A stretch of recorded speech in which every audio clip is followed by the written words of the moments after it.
Assalamualaikum warahmatullahi wabarakatuh. Innal hamdalillah nahmaduhu wa nasta'inuhu wa nastaghfiruh wa na'udzu billahi min shururi anfusina wa min sayyiati a'malina may yahdihillahu fala mudilla lahu wa may yudlil fala hadiya lahu. Asyhadu an la ilaha illallah wahdahu la syarika lahu wa asyhadu anna Muhammadan abduhu wa rasuluh. Allahumma salli wa sallim wa barik ala nabiyyina Muhammad wa ala alihi wa sahbihi ajma'in, amma ba'd. Bapak Ibu jamaah rahmatullah, alhamdulillah, pada malam hari ini Allah Subhanahu wa taala masih memberikan kesempatan bagi kita untuk berkumpul di majelis ilmu yang mulia.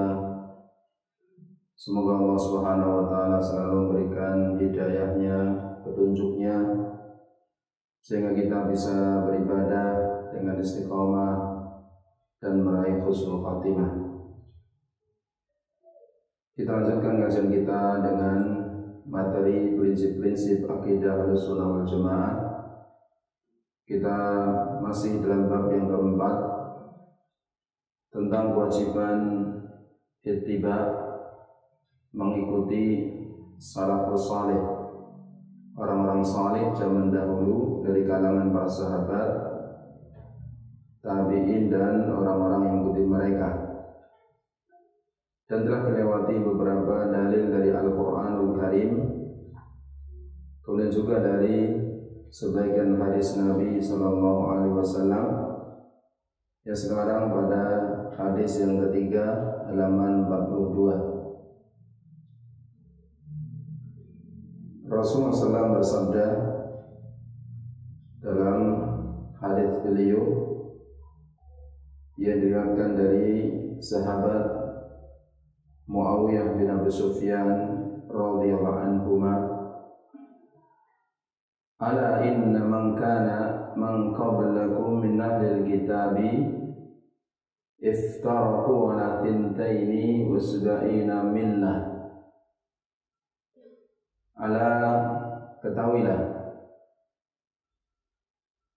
inna man qablakum, sesungguhnya orang-orang sebelum kamu, min ahlil kitab, dari ahlul kitab, yaitu orang-orang Yahudi dan Nasara, iftaraku, mereka telah berpecah belah, ala tintaini wa sab'in, menjadi 72 millatan, agama. Ya, terjemahnya di sini golongan. Yang benar agama, millah itu agama. Dan itulah menyebut agama Islam ya milad Islam, miladul Islam. Tetapi memang dari riwayat yang lain beliau mengatakan firqah, artinya golongan. Dan para ulama menjelaskan bahwa adanya millah, yaitu maksudnya prinsip-prinsip agama, melahirkan golongan. Dalam riwayat yang lain disebutkan lebih terperinci, yaitu bahwa orang-orang Yahudi mereka telah berpecah belah menjadi 70 golongan, menjadi 71 golongan. Orang-orang Nasara telah berpecah belah menjadi 72 golongan. Dan barang siapa yang mengetahui sejarah tentang orang Yahudi, orang Nasara, dan mengetahui keadaan sekarang ini tentang mereka, akan mengetahui kebenaran sabda Nabi sallallahu alaihi wasallam. Ini adalah tentang orang-orang zaman dahulu, ahlul kitab, Yahudi Nasara. Kemudian Nabi Muhammad sallallahu alaihi wasallam bersabda, wa inna hadhil millata, dan sesungguhnya millah ini, agama ini, agama Islam, setaftariku, akan berpecah belah, ala 73, menjadi 73 Jadi lebih banyak daripada golongan-golongan zaman dahulu. Tintani wasab'una finnar, 72 tempatnya dalam neraka. Wahidatun fil jannah, dan satu di dalam surga. Wahya al-jama'atu, yaitu al-jama'ah. Hadis ini hadis yang sahih, sudah disebutkan di dalam catatan kaki dari Imam Abu Dawud, Imam Ahmad, Al-Hakim, Ad-Darimi, Imam Al-Ajuri dalam Asy-Syari'ah, Imam Al-Lalikai dalam Syarah Usul I'tiqad Ahli Sunnah wal Jamaah, disebutkan Imam Al-Hakim dalam Mustadrak, sepakat Imam Dhahabi dalam Ta'liq Al-Mustadrak dari Muawiyah bin Abi Sufyan radhiyallahu anhuma. Syekhul Islam mengatakan hadis yang sahih, yang masyhur, disahkan oleh Syekh Al-Albani rahimahullah dalam kitab beliau Silsilah Shahihah nomor 203 dan 204. Perlu diketahui bahwa hadis-hadis yang memberitakan tentang umat Islam akan berpecah belah itu dikenal di kalangan para ulama dengan istilah hadis iftiraqul ummah. Artinya hadis tentang perpecahan umat. Dan hadis tentang perpecahan umat ini derajatnya mutawatir. Diriwayatkan lebih dari 15 sahabat Nabi sallallahu alaihi wasallam yang menyebutkan umat Islam akan berpecah belah sebagaimana orang-orang zaman dahulu. Adapun dalam sebagian riwayat disebutkan di sini, disebutkan bahwa 72 masuk neraka, 1 masuk surga, yaitu al-jamaah. Ini berderajat sahih atau hasan, tetapi tidak mutawatir, tetapi juga termasuk hadis yang diterima. Di dalam hadis ini banyak sekali faedah yang bisa kita ambil. Yang antara lain berita Nabi Muhammad sallallahu alaihi wasallam tentang orang Yahudi, orang Nasara, bahwa mereka telah berpecah belah. Jadi sesuai dengan realita. Sesuai dengan realita keadaan orang Yahudi, orang Nasara, mereka berpecah belah. Orang Yahudi bahkan satu dengan yang lain mereka bermusuhan. Dahulu pernah ada seorang Perdana Menteri negara Yahudi yang dikenal dengan negara Israel, itu menghendaki berdamai dengan kaum muslimin, kemudian berusaha melakukan hal tersebut, tetapi telah dibunuh oleh seorang Yahudi sendiri dari kelompok yang ekstrim. Dan terus ada pertentangan di antara mereka. Begitu pula orang-orang Nasara. Ya, orang Nasara itu banyak sekali kelompoknya, walaupun secara umum ada 2 kelompok. Kelompok pertama disebut dengan Katolik. Kelompok ini memiliki hierarki kekuasaan sampai punya negara di Vatikan. Ya, ada negara sendiri, negara Vatikan, yang dipimpin oleh Paus. Ini pemimpin dunia Katolik, sehingga seluruh dunia yang beragama Katolik itu ya punya ikatan dengan yang ada di kerajaan Vatikan, yang dipimpin oleh Paus. Ya. Kemudian kelompok lain yang kedua yaitu kelompok Protestan. Ini tidak memiliki satu ikatan di seluruh dunia, tapi juga punya cabang-cabang kelompok-kelompok lagi yang banyak sekali. Ada Kristen Advent 7, ada orang-orang suci akhir zaman, ya, dan lain-lain banyak sekali. Yang satu sama lain juga mereka tidak bisa menyatu, bahkan gerejanya pun tidak sama satu dengan yang lainnya. Oleh karena itulah kalau kita baca tentang orang-orang yang masuk Islam dari kalangan mereka, kita akan tahu. Ya. Saya pernah baca kisah seorang mahasiswa di Amerika yang masuk Islam. Ya. Sebelumnya dia seorang Kristen, ya. Dia kulit putih. Ya. Kemudian ketika dia akan ke gereja pun Beda antara gereja kulit putih dengan kulit hitam. Dibedakan. Ya. Dan bahkan terjadi pertentangan keras tentang gambar Tuhan yang mereka tuhankan, yaitu Yesus yang mereka tuhankan. Gambar Yesus di Afrika itu kulitnya hitam, karena mereka orang-orang hitam. Tapi gambar Yesus di Eropa kulit putih, bentuknya orang Eropa. Mereka kata sebagian beda di Afrika, mereka marah-marah. Kenapa Tuhan kita kulit putih? Paham ya? Itu terjadi kalau gitu. Bahkan ada beberapa, saya punya foto-foto ya, tentang gambar Yesus yang macam-macam. Ada orang Negro, ada orang kulit putih, kemudian orang Indian, orang bangsa Amerika asli punya gambar tersendiri, beda-beda. Jadi banyak kelompok mereka. Kemudian juga kaum muslimin. Bahkan Nabi SAW mengatakan ala 73. Umat Islam akan berpecah belah menjadi 73 golongan. Sudah mengatakan ini berarti lebih banyak daripada orang zaman dahulu. Sebagian orang menjelaskan maksudnya 73 itu orang-orang non-muslim. Ini nggak benar. Karena hadisnya jelas mengatakan Yahudi, ya orang Nasara, kemudian kaum muslimin, jelas. Dan itu sudah dengan kenyataan, sudah dengan realita. Dan banyak ayat yang mengisyaratkan demikian, banyak hadis yang menyebutkan demikian, dan itu realita. Kalau kita mengetahui tentang sejarah kaum muslimin, kita akan tahu itu.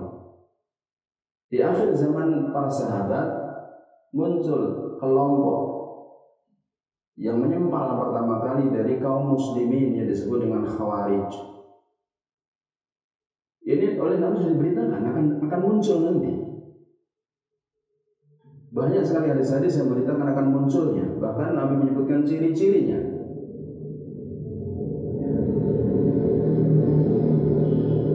Nabi SAW pernah bersama para sahabatnya berjalan. Kemudian sandal beliau putus, tapi beliau lepaskan, beliau tetap berjalan. Para sahabat pun tetap berjalan. Ali bin Abi Thalib kemudian berhenti, kemudian memperbaiki sandal beliau. Dan dari kejauhan dia mengatakan kepada sahabatnya, sesungguhnya di antara kamu ada orang-orang yang akan memerangi manusia karena salah memahami Al-Quran, sebagaimana aku memerangi manusia yang mengingkari Al-Quran. Kemudian para sahabat bertanya, siapa ya Rasulullah? Khasifun na'al, orang yang memperbaiki sandal itu.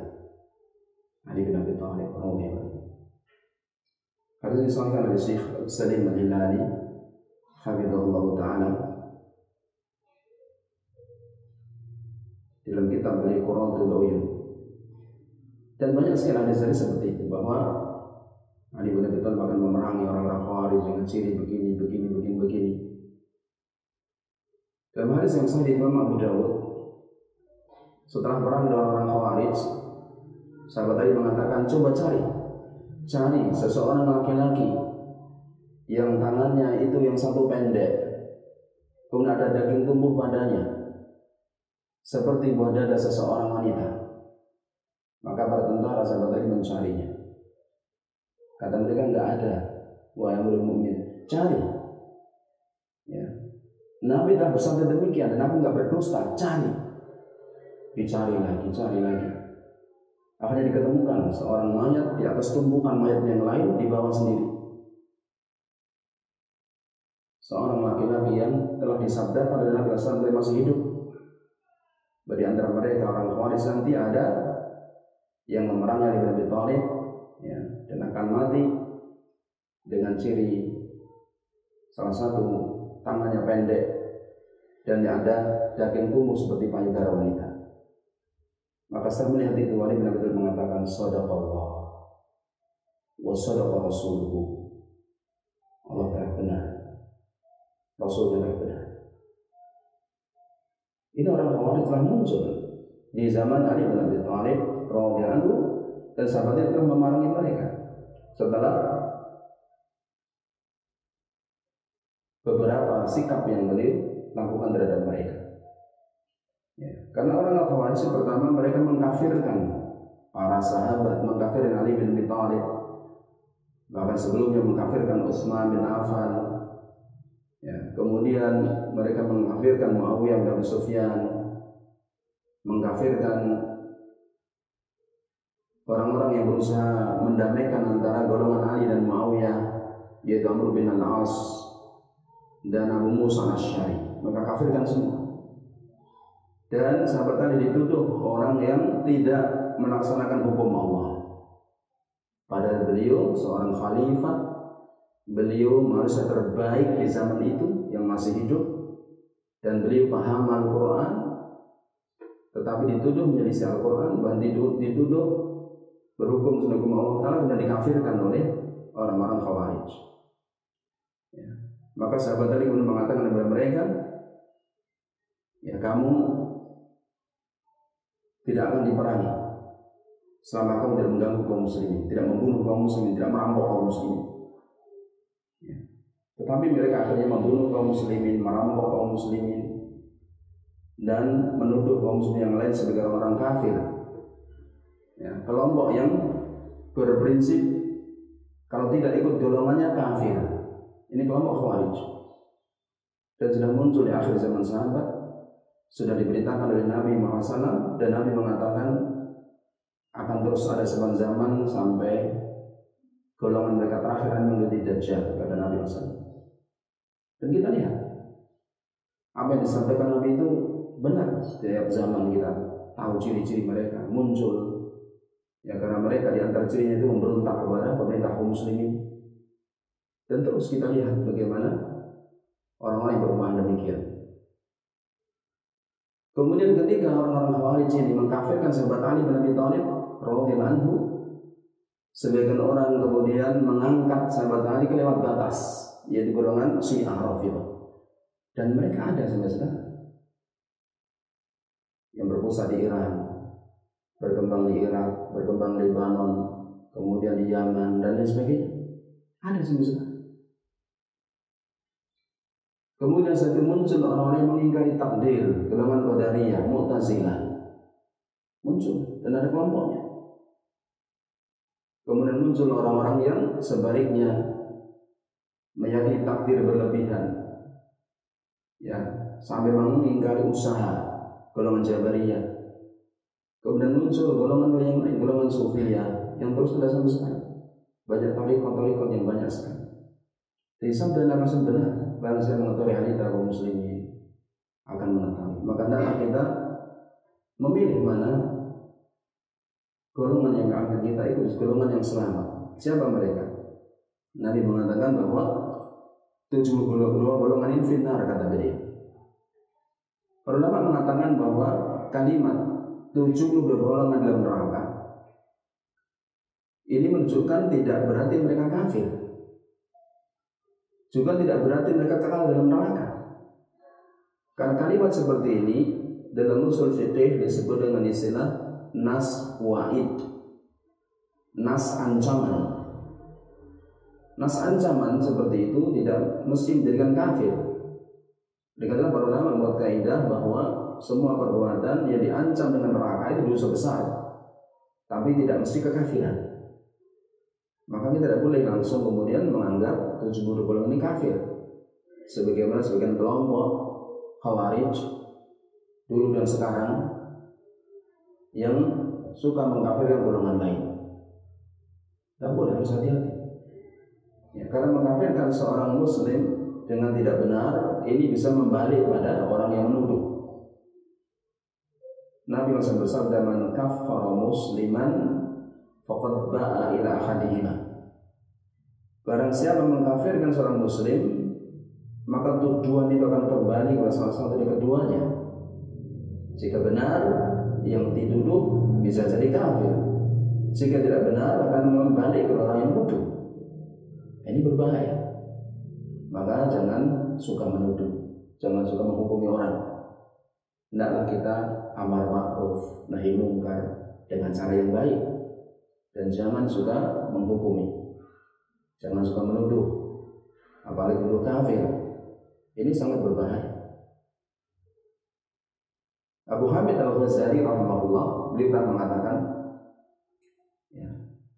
seseorang salah dalam menghukumi orang kafir sebagai muslim 99 kali lebih ringan daripada mengkafirkan seorang muslim sekali saja, lebih berbahaya. Syekhul Utsaimin itu mengatakan barang siapa yang menuduh kafir orang lain dengan tidak benar, ya, maka akan terkena dua ancaman. Yang pertama, tuduhan itu bisa membalik pada dirinya. Yang kedua, dia berdusta atas nama Allah Subhanahu wa taala. Menuduh orang lain kafir pada dia salat, yang pada dia menyatakan saya orang Islam, ya. Dituduh kafir dengan sebab dia ikut kelompoknya, ini bisa berdosa sama Allah Ta'ala yang Maha Kuasa. Maka jangan suka menuduh demikian. Jadi ancaman seperti ini bukan berarti mereka pasti masuk neraka, bukan berarti kekal dalam neraka, tapi mereka makan dosa besar dengan sebab perkara-perkara bid'ah, perkara baru dalam agama yang menjadi prinsip-prinsipnya yang nggak ada dalil dari Al-Quran dan Hadis, menjadikan prinsip yang menyelisih para sahabat. Nabi SAW tidak memperinci siapa 72 golongan yang masuk neraka. Nabi nggak memperinci, kan banyak sekali. Walaupun Nabi SAW menyebutkan beberapa kelompok seperti Khawarij disebutkan, kemudian disebutkan Qadariyah disebutkan, ya, dua kelompok itu yang disebutkan namanya. Adapun selain itu yang saya ketahui tidak disebutkan. Karena para ulama mengatakan yang penting orang itu tahu yang selamat. Tahu satu yang selamat lebih mudah daripada tahu yang menyimpang banyak banget. Ya, yang penting tahu satu yang selamat kemudian diikuti. Siapa yang selamat? Wahidatun bil jannah, satu dalam surga. Wahya al-jamaah, dan itu adalah al-jamaah. 72 golongan tadi yang diancam dengan neraka, mereka tidak mesti kafir. Ya, kemudian hal itu disebabkan dengan bid'ah mereka diancam dengan neraka. Apakah pasti masuk neraka? Tidak mesti. Ya, karena itu adalah ancaman. Ancaman itu terjadi apabila tidak ada penghalang. Jika ada penghalang maka tidak terkena ancaman. Apa penghalangnya? Bisa jadi orang taubat, bisa jadi orang mendapatkan ampunan Allah, bisa jadi orang mendapatkan syafaat, dan lain-lain. Karena Allah mengatakan dalam Al-Quran dalam surah An-Nisa ayat 46 dan 116, Inna Allah la yaghfiru an yushraka bihi wa yaghfiru ma duna dzalika liman yasha. Sesungguhnya Allah tidak akan mengampuni dosa syirik. Maksudnya orang yang mati dalam keadaan syirik, dia tidak bertobat, padahal ilmu sudah sampai padanya, maka Allah akan mengampuni sehingga dia kekal dalam neraka selama-lamanya. Wa yaghfiru ma duna dzalika liman yasha. Dan Allah akan mengampuni dosa di bawah itu bagi orang yang Allah kehendaki. Karena para ulama Ahlussunnah wal Jamaah mereka sepakat bahwa pelaku dosa besar mereka tidak kafir, dan pelaku dosa besar di akhirat di bawah kehendak Allah. Jika Allah menghendaki, maka Allah menyiksa dengan keadilannya. Jika Allah menghendaki, Allah akan mengampuni dengan karunia-Nya, dengan ampunannya, berdasarkan ayat yang disebutkan tadi. Dan berdasarkan hadis-hadis yang sangat banyak sekali tentang hadis tentang syafaat dan ayat Al-Quran yang menjelaskan tentang syafaat. Jadi ancaman dengan neraka pertama belum tentu masuk neraka, karena bisa jadi ada penghalang-penghalang, obat, ya, atau mendapatkan syafaat, atau diampuni Allah Ta'ala. Ya. Kemudian seandainya masuk neraka, dan jika mereka masih muslim, masih Islam, maka para ulama Ahlussunnah sepakat mereka tidak akan kekal. Dan hadis-hadis tentang orang beriman yang masuk neraka keluar lagi ini banyak sekali, berderajat mutawatir. Hal itu sudah ditunjukkan dalam ayat-ayat Al-Quran yang menjelaskan tentang syafaat, tetapi tentu dengan syarat-syaratnya. Ya, karena syafaat akan terjadi dengan dua syarat. Pertama, iznullah lisyafi', izin Allah bagi orang yang memohonkan syafaat. Yang kedua, ridhallah lil masfu'ilah, ridha Allah bagi orang yang dimohonkan syafaat. Saat dalam surga siapa mereka? Wahai al-jamaah, mereka adalah al-jamaah. Ini dalam satu riwayat. Riwayat yang lain Nabi SAW menjelaskan siapa al-jamaah itu. Ya, yaitu riwayat yang berikutnya disebutkan kulluhum finnar illa millatan wahidah. Semua mereka masuk neraka kecuali millah wahidah, agama yang satu, golongan yang satu, yaitu ma'ana alaihi wa ashabi, yaitu yang aku dan para sahabatku berjalan di atasnya. Ya, maksudnya kecuali orang-orang yang mengikuti petunjuk Nabi dan sahabatnya. Mereka adalah al-firqah an-najiyah, golongan yang selamat dari ancaman neraka. Ya, hadis ini berasal Hasan dari Imam At-Tirmidzi dan Hakim dari sahabat Abdullah bin Amr radhiyallahu anhuma. Ini menunjukkan makna al-jamaah. Makna al-jamaah yaitu mengikuti Nabi dan sahabatnya, walaupun seorang diri. Abdullah bin Mas'ud radhiyallahu anhu, beliau ditanya oleh muridnya ya, tentang makna al-jamaah. Beliau mengatakan al-jama'atu ma wafaqal haqqa wa in kunta wahdaka. Al-jamaah itu adalah engkau mencocoki kebenaran walaupun engkau seorang diri. Engkau walaupun sendirian, tetapi engkau mengikuti kebenaran, maka disebut al-jamaah. Kenapa disebut al-jamaah? Karena engkau itu mengikuti jamaah Nabi dan sahabatnya. Mereka al-jamaah. Nabi dan sahabatnya itu al-jamaah. Mengikuti Nabi dan sahabatnya itu al-jamaah. Ini makna yang pertama. Ya. Karena para ulama telah mengumpulkan hadis-hadis tentang al-jamaah, mengumpulkan hadis tentang masalah perselisihan umat, perusahaan umat. Kemudian mereka menyimpulkan bahwa jamaah itu memiliki banyak makna, ya. Adapun yang berkaitan dengan perintah Nabi untuk selalu menetapi jamaah memiliki dua makna, ya. Yaitu yang pertama yang dengan makna di sini, yaitu mengikuti petunjuk Nabi dan sahabatnya, mengikuti prinsip beragama Nabi dan para sahabatnya. Kemudian yang kedua adalah al-jamaah, yang kedua adalah mentaati pemimpin muslim selama dia tidak murtad, selama dia masih muslim, dengan ciri melaksanakan sholat 5 kali sehari semalam. Jadi kalau kita punya pemimpin dan pemimpin itu masih sholat, dia seorang muslim, kita harus meyakini keyakinan dalam hati kita wajib taat dan kebaikan. Dan keyakinan itu yang disebut dengan baiat. Jadi baiat tidak mesti harus bertemu seseorang yang dianggap pemimpin kemudian salaman satu persatu, enggak. Ya. Tidak semua kaum muslimin di zaman Nabi begitu. Tidak semua kaum muslimin di zaman sahabat begitu. Tetapi itu bagi para tokoh-tokoh, ya, bagi para gubernur, ya, bagi para komandan tentara, dan mereka harus menyatakan baiat, sumpah taat kepada pemimpin. Kemudian, ya, jika ketemu sampai dengan baiat dengan jabat tangan. Ada rakyat secara umum cukup dengan keyakinan dalam hati. Cukup dengan keyakinan dalam hati, wajib taat kepada pemimpin muslim dalam kebaikan. Itulah baiat. Dan barang siapa yang tidak meyakini seperti itu, maka Nabi SAW mengatakan man mata wa laysa fi unqihi bai'atun mata mitatan jahiliyah.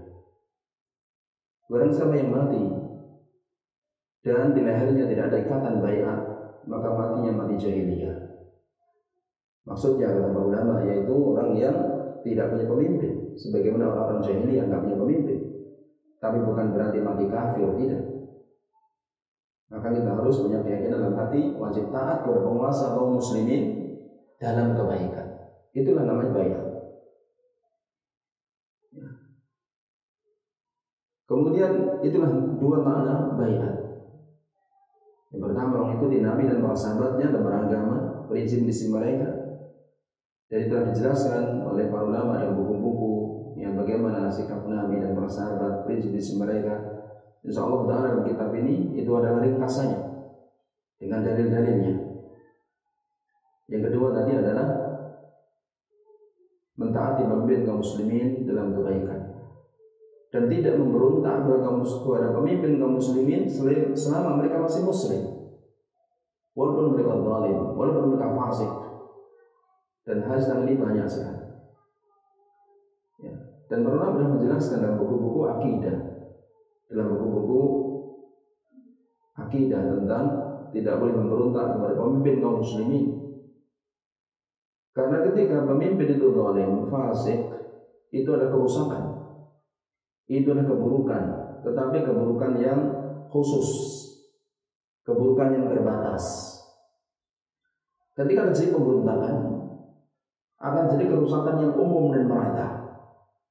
Nyawa akan melayang, harta benda akan binasa, bangunan akan dihancurkan, kehormatan akan hilang, keamanan akan hilang, akan dibunuh mana-mana, nggak ada yang membela. Wanita dihinakan, diperkosa di mana-mana, nggak ada yang ngurusi. Ini terjadi, ya. Terjadi. Dan perlu mengingat zaman dahulu sampai sekarang. Ya. Adapun jika penguasa itu zalim, fasik, ya, itu kerusakan yang terbatas. Dan setiap manusia akan menghadap Allah Ta'ala dan akan ditanya kewajiban masing-masing. Pemerintah bertanya tentang kewajiban mereka. Bagaimana tentang hak rakyat? Rakyat akan ditanya oleh Allah Ta'ala bagaimana ketaatan kamu kepada pemimpin. Ya. Dan Nabi SAW juga menjelaskan jika seseorang ingin masih pemimpin, sudah ada tata cara. Jadi jelas oleh Nabi SAW supaya menggandeng tangannya, memberikan nasihat dengan rahasia. Jika diterima itulah yang diinginkan, jika ditolak sudah tidak melakukan kewajibannya. Ya. Dan tidak kemudian mengumbar kejelekan pemimpin, menjelaskan kejelekan pemimpin, apalagi di mimbar-mimbar, di khutbah-khutbah, di tulisan-tulisan. Enggak, itu memicu keonaran, akan memicu keburukan dan tidak menyelesaikan masalah. Ya. Dan banyak sekali hadis tentang hal tersebut. Insya Allah nanti akan kita baca dalam kitab ini, insya Allah. Ya. Inilah mungkin dari penjelasan hadis yang agung ini, ya, tentang kenyataan kaum muslimin, dan itu diketahui orang yang mempelajari sejarah kaum muslimin dulu dan sekarang. Ya, maka adalah kita, ya, dalam menghadapi keadaan seperti ini kita benar memilih mana yang akan kita ikuti. Ya. Itu orang-orang yang mengikuti Nabi dan sahabatnya dan prinsip-prinsip mereka. Ya, kemudian kenyataan yang ada umat Islam berkelompok-kelompok, jangan menjadikan fanatisme golongan. Ya, banyak organisasi di kalangan kaum muslimin, jangan dijadikan itu sebagai tolak ukur kebenaran. Kebenaran itu dengan Al-Quran, dengan hadis, yang mengikuti pemahaman para sahabat. Dan juga jangan menjadikan sebagai ikatan wala wal bara, maksudnya kecintaan, dukungan, kebencian, itu dengan sebab kelompok, jangan. Tetapi karena Allah Subhanahu wa Ta'ala. Sebagaimana Nabi SAW bersabda, "Al-thaqwa al-iman, al-hubbu fillahi wal-bughdhu fillahi." Ikatan iman yang paling kuat itu cinta karena Allah, benci karena Allah.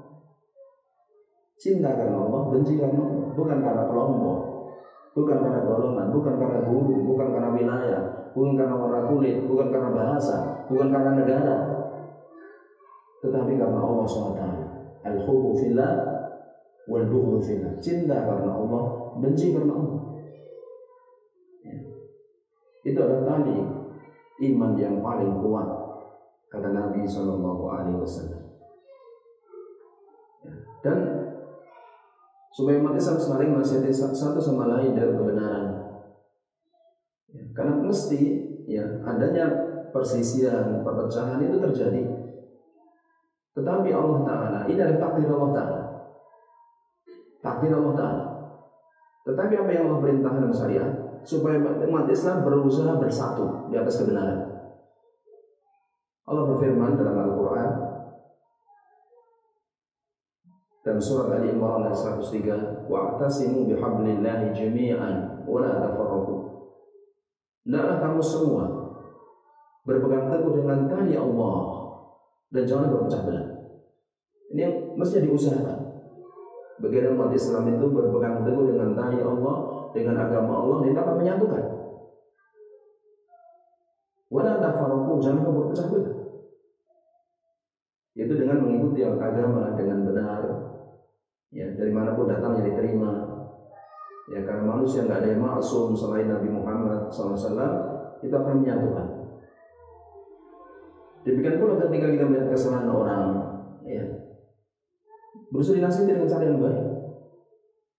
Sebagaimana sabda sebagai firman Allah Ta'ala dalam surat An-Nahl ayat 125, Allah berfirman, ud'u ila sabili rabbika bil hikmah. Ajaklah manusia menuju jalan Tuhanmu dengan hikmah, dengan cara yang baik. Sampaikan dalil, sampaikan ayat, sampaikan hadis. Wal mau'izatil hasanah, dan nasihat yang baik. Jangan nasihat yang buruk, nasihat yang baik. Pilih kata-kata yang baik, kata yang lembut. Nabi Musa, Nabi Harun alaihi wassalam, Allah utus kepada Fir'aun dalam surat Thaha ayat 43-44, Allah mengatakan idhaba ila fir'aun innahu tagha. Pergilah kepada Fir'aun wahai Musa, wahai Harun, dia itu taghut yang melampaui batas. Faqulna lahu qawlan layyina. Ucapkanlah kepada Fir'aun ucapan yang lemah lembut, la'allahu yatadakkaru aw yakhsha. Semoga dia akan ingat atau dia akan takut kepada Tuhannya. Seorang khalifah zaman Daud al-Ma'mun, khalifah Bani Abbasiyah, pernah diberi nasihat oleh seseorang dengan kasar. Maka beliau mengatakan, ya hada, kamu, saya tidak lebih buruk daripada Fir'aun. Kamu tidak lebih baik daripada Nabi Musa. Sedangkan Allah berfirman kepada Nabi Musa, Nabi Harun, idhaba ila fir'aun innahu tagha faqula lahu qawlan layyina la'allahu yatadhakkaru wa yakhsha. Orang tersebut kemudian minta maaf dan dia pergi. Lemah lembutlah. Kebanyakan orang itu, manusia secara umum itu punya sifat kebaikan. Secara umum manusia punya sifat kebaikan, ingin kebaikan. Tapi sering mereka nggak tahu. Maka perlu diberitahu dengan kata-kata yang baik, dengan cara yang baik. Tetapi kalau kita menyampaikan, kita nggak harus diikuti. Karena itu tergantung hidayah dari Allah Subhanahu Wa Taala. Tidak memaksakan kehendak, tidak memaksakan pendapat. Tapi sampaikan kebenaran, dijelaskan dengan cara yang baik. Wajadilhum billati ahsan, dan diskusilah dengan mereka dengan cara terbaik. Mungkin ada orang-orang yang punya argumen-argumen tapi salah. Perlu ada dialog, perlu ada diskusi. Allah mengatakan wajadilhum, dialoglah dengan mereka billati ahsan, dengan cara yang paling baik. Allah tidak mengatakan dialoglah dengan cara yang baik, enggak. Tapi Allah mengatakan dialoglah dengan cara yang paling baik. Paling baik, ahsan itu paling baik. Bukan sekedar baik, paling baik. Dan kata-kata yang lembut, dengan argumen, dengan hujah, dengan dalil. Bukan dengan caci maki, bukan dengan emosi, bukan dengan kedustaan, tapi dengan ilmiah. diterima alhamdulillah, yang tidak diterima tidak masalah. Hidayah di tangan Allah Subhanahu wa taala. Saling nasihati dalam kebaikan.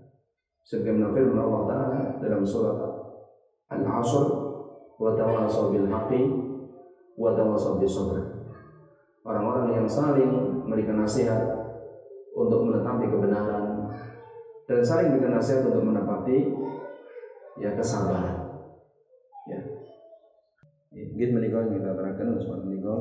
Insyaallah kita sambung pada kesempatan berikutnya. Subhanakallah bihamdika asyhadu an la ilaha illa anta astaghfiruka wa atubu ilaik. Assalamualaikum warahmatullahi wabarakatuh.